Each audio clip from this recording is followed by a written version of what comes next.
Hola amigos, hola amigas, bienvenidas y bienvenidos una vez más a un nuevo video en este curso de SQL Server.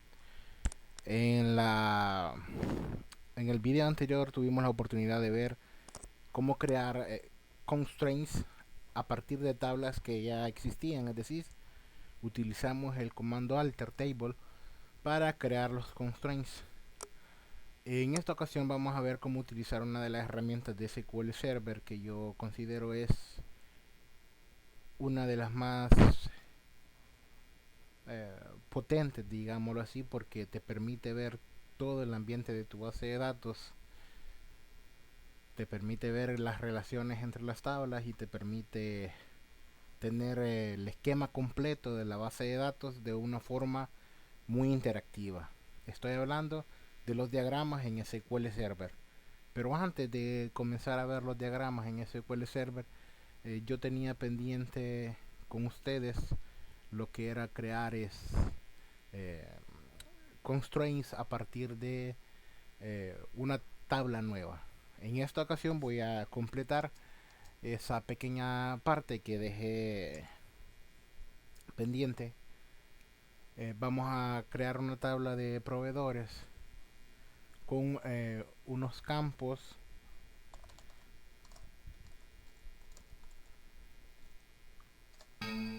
Ups, perdón, me equivoqué de contraseña. Ahí está. Ok, vamos a crear una tabla de proveedores dentro de nuestra base restaurante. Por el momento no tenemos datos en las tablas, ya que estoy guardando lo que son las sentencias principales de CRUD de SQL para mostrarlo en secciones. Vamos a ver cómo crear insert, cómo hacer delete y hacer update a las tablas, y por último vamos a ver cómo realizar una consulta a una base de datos utilizando la sentencia select. Me voy a detener bastante en la sentencia select, ya que la vamos a utilizar mucho de aquí en adelante. Por ello, me he centrado primero en lo que es la creación de una base de datos, la creación de tablas, la creación de constraints. Los índices los vamos a ver más adelante, porque siento que es necesario contar con datos primero para que sea más interactivo poder uh, visualizar su funcionamiento. Bien, eh, contamos actualmente con las tablas de cargos, empleados y personas. En esta ocasión vamos a crear una nueva tabla.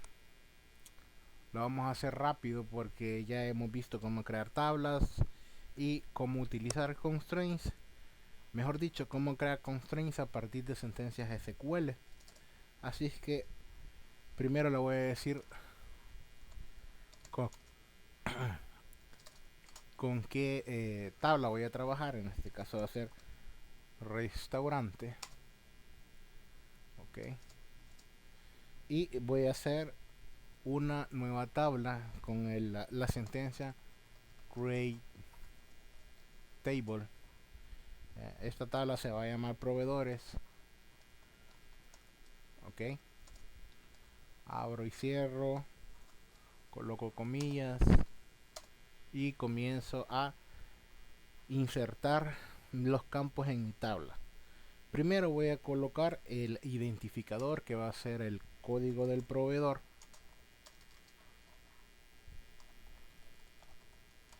Va a ser un tipo de dato entero. Necesito que no admita nulos. Ok. El siguiente va a ser el nombre de mi proveedor. Este puede ser un tipo de dato varchar o char. Ahí esa decisión de ustedes. Yo por lo general me gusta trabajar con el tipo de datos varchar en SQL Server. Y vamos a hacerlo con un límite de 150 caracteres. En nombre de proveedor podemos guardar el nombre de la, qué sé yo, la empresa que nos está surtiendo las frutas, verduras. Tenemos que tener en cuenta que este es un restaurante. O tal vez las servilletas o los vasos desechables, no sé. Puede ser la razón social también. Yo lo voy a manejar como nombre de proveedor. El NIT. ¿Qué es el NIT? Bueno, en El Salvador el NIT es el número de identificación tributaria. Este número de identificación es el que se utiliza principalmente en el fisco para la cuestión de impuestos, para emitir créditos fiscales, etcétera, etcétera. Es un número de identificación tributaria, como su nombre lo dice. En Argentina tengo entendido que se utiliza en el CUIT, que es el Código Único de Identificación Tributaria. En Bolivia, Colombia, Panamá, Guatemala y El Salvador lo llamamos como NIT. En Venezuela es el Registro de Información Fiscal o RIF. Chile utiliza el CII,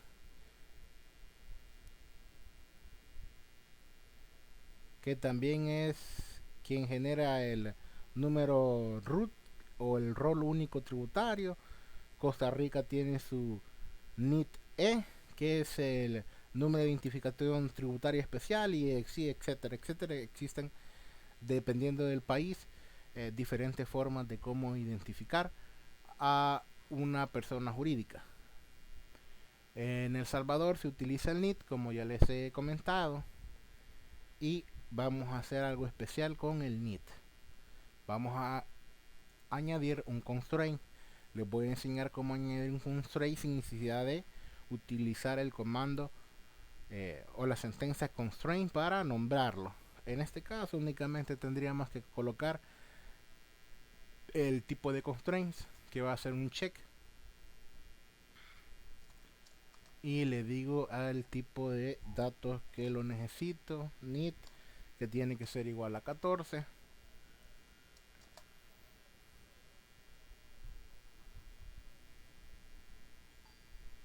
Aquí me he cometido un error. Si ven, solo dice check con K, le hace falta la C. Hoy sí. Bien, ya tengo el número de identificación tributaria. Necesito un nombre de contacto, que es con la persona con la que vamos a estar haciendo los pedidos. Lo vamos a dejar también de tipo varchar de 150. Necesitamos también un teléfono de contacto. Este va a ser un tipo entero. Podemos poner otro check para que validar que sea de 8 dígitos. En El Salvador se utilizan 8 dígitos para los números de teléfono.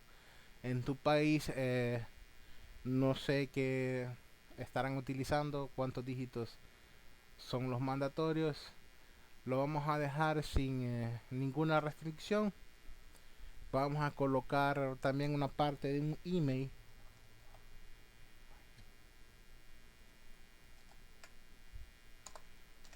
Un email.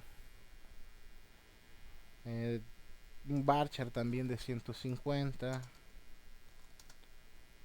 Y por último vamos a colocar el constraint de llave primaria.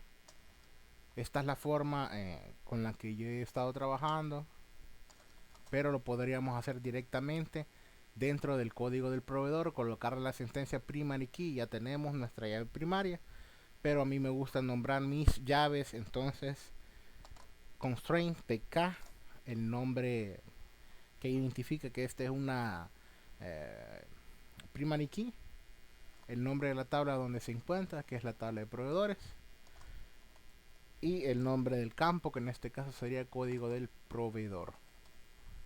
Ok, le digo que va a ser de tipo primary key, y le digo el nombre del campo, que va a ser mi llave primaria. Ok, ya tengo mi sentencia de SQL para ejecutar. Voy a proceder a ejecutar mi sentencia. Se completaron los comandos correctamente. Voy a actualizar mi base de datos restaurante. Ok, y ya tengo mi tabla de proveedores. Muy bien. Voy a guardar esta sentencia aquí en el escritorio, la podemos guardar. En el video les voy a compartir la sentencia SQL. No estoy acostumbrado a subirles este tipo de información, pero se la voy a compartir en esta ocasión. Hoy sí vamos a el tema principal, que van a ser los diagramas de base de datos. Me dice que esta base de datos no tiene uno o varios de los objetos de soporte necesarios para usar diagramas de bases de datos y que si deseamos crearla. Voy a hacer un paréntesis acá para compartir una información que es importante. Recomiendo bastante que si van a trabajar con la parte de diagramas, lo hagan con un usuario que tenga los privilegios para crear diagramas.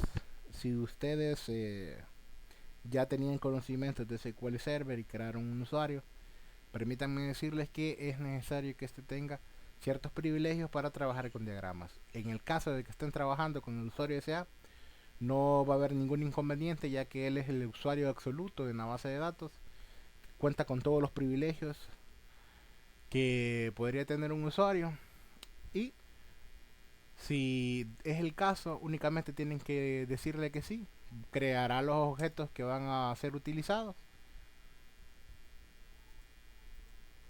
y ya podemos hacer un nuevo diagrama de base de datos. Me pregunta que si desea agregar tablas. Acuérdense que nosotros ya trabajamos, ya tenemos 4 tablas en nuestra base de datos. Las vamos a agregar las 4.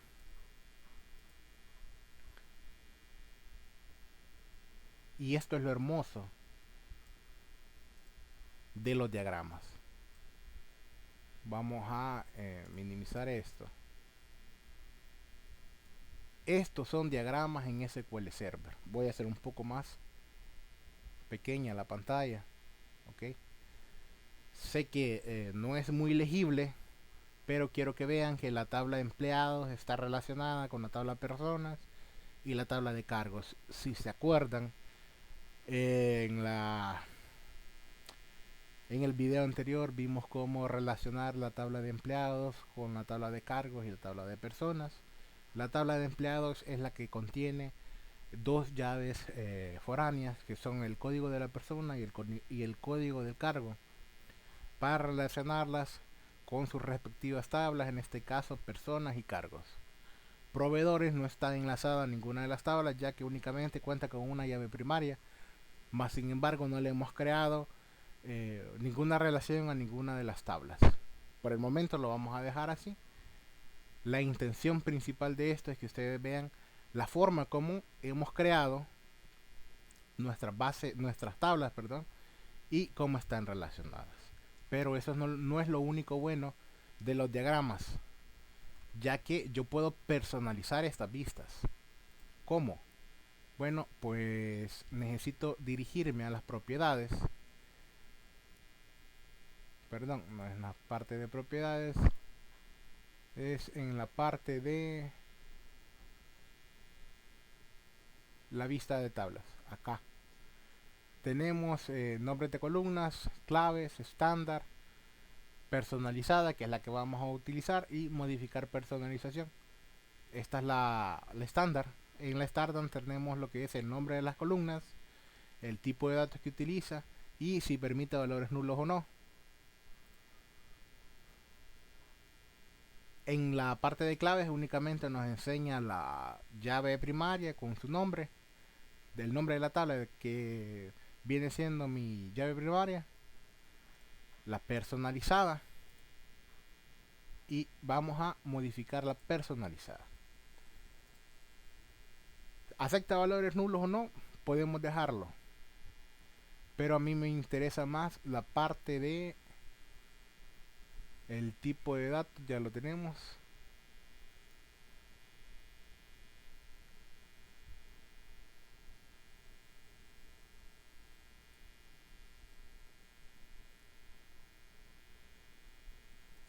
La inicialización de identidad. Es esto lo que yo quería que viéramos. Voy a agregar la inicialización de identidad y la voy a colocar antes de los valores nulos. ¿Qué es la inicialización de identidad? Bueno, es la categoría que me permite o que me da paso a colocar incrementos en en las en los datos, en los tipos de datos, específicamente en los tipos de datos enteros.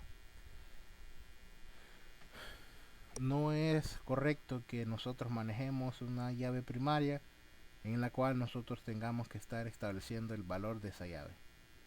Es mejor manejar la llave por medio de una propiedad de autoincremento, es decir, que ésta se incremente automáticamente y que el usuario no pueda alterar el dato que esta contiene.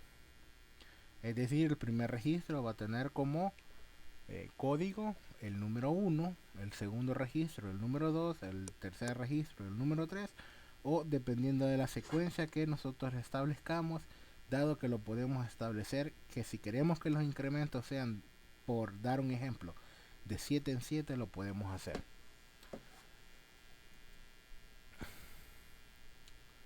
Ok.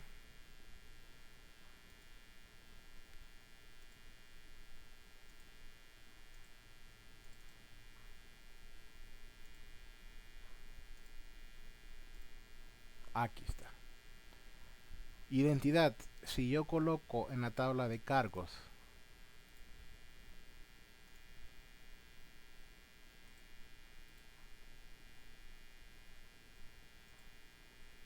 en la tabla de empleados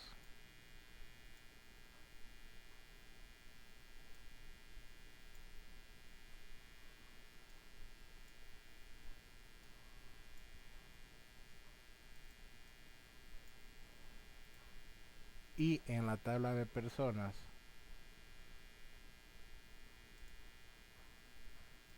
esta propiedad, también lo vamos a hacer para la tabla de proveedores.